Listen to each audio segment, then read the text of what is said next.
All right, everyone, it's time for your daily chuckle. AOC quite clearly has presidential ambitions, and she's being mentored.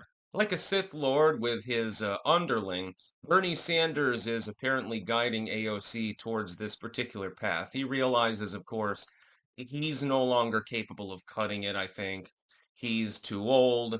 He's been rejected effectively by the American people. And so now he's trying to groom a much younger underling.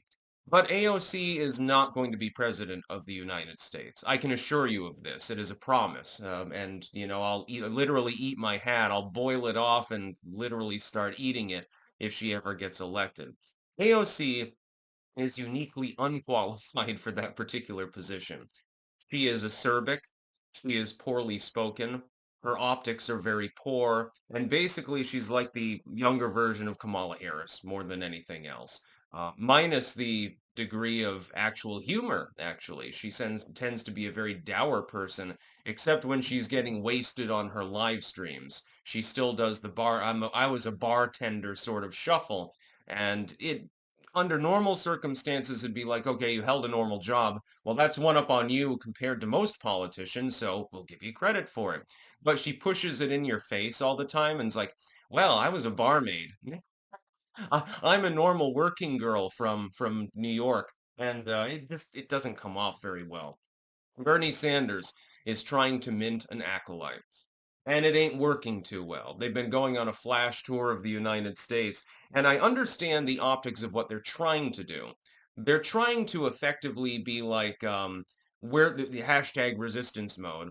We're the legitimate government of the United States, so we're going to hold rallies and stuff like that. And Donald Trump is an old stinky meanie and stuff like that. But if Bernie had chosen somebody who was younger than him, of course, and so forth, because he's like 85 or some shit. But if he had chosen someone that was coherent, somebody who is well spoken, somebody who, didn't get wasted on, podcasts for no apparent political reason whatsoever. I think that she, much like Kamala Harris, simply likes to hit the bottle quite regularly.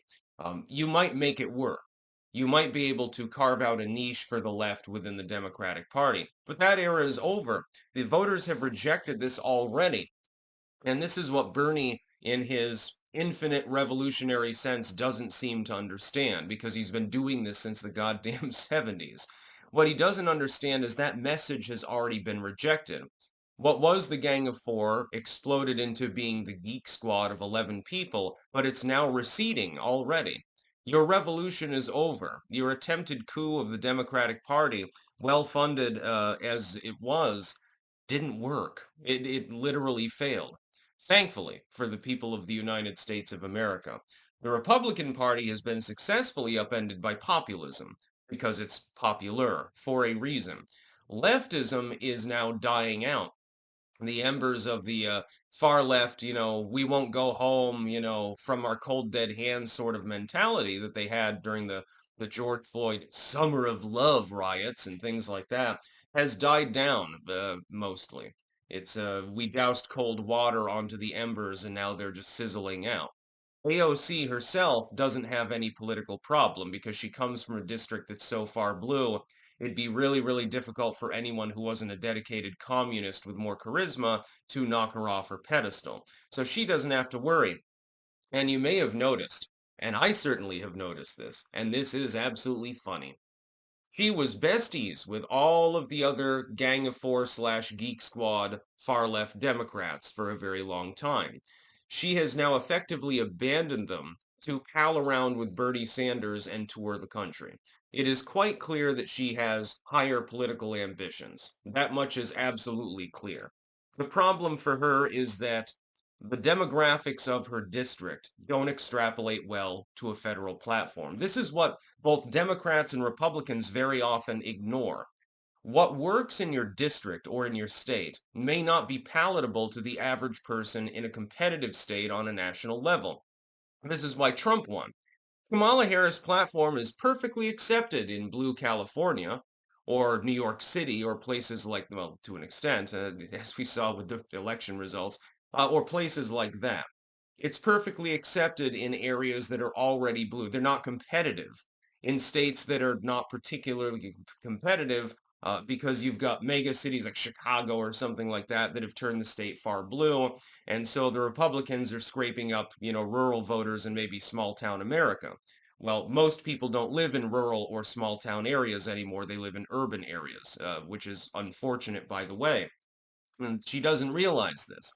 Bernie Sanders doesn't realize this. And he's the senator from Vermont. We've only got one urban center in the entire state. Most of our state is literally mountains and forests. So about like 92% forest cover or some insane total like that. We're basically a stretch of low rolling mountains covered in pine trees between New York City and Montreal on the south and the north, and Boston to the east, and the Albany region to the west.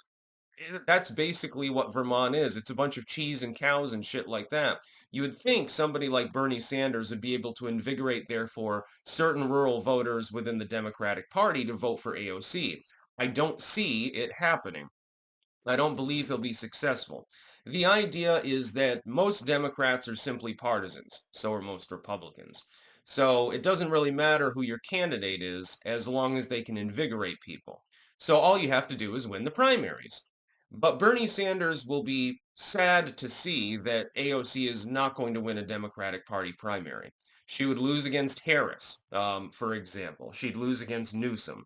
She's not capable of debating very well. She's simply not well spoken. She's simply not well received. Bernie and AOC, I suppose, are simply delusional. He is simply delusional. He's deluding himself into the idea that he can mint the next president of the United States. Bernie, you're like 84, 85 years old.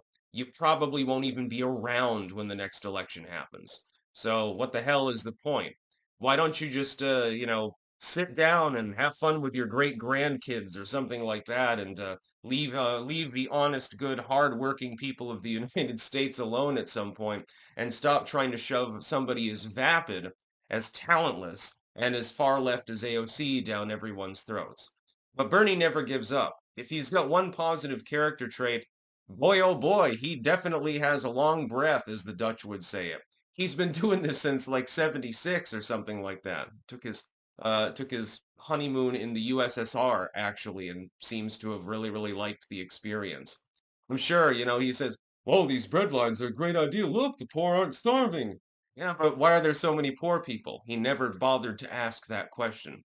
Then he had that weird poem that he made, I think when he was in college, that was like fantasizing about rape and weird shit like that. He's a little bit of an odd dude. And if you've ever seen him in person, and I have on 3 different occasions, he's even weirder. Whenever he goes somewhere, he doesn't walk. He just jogs.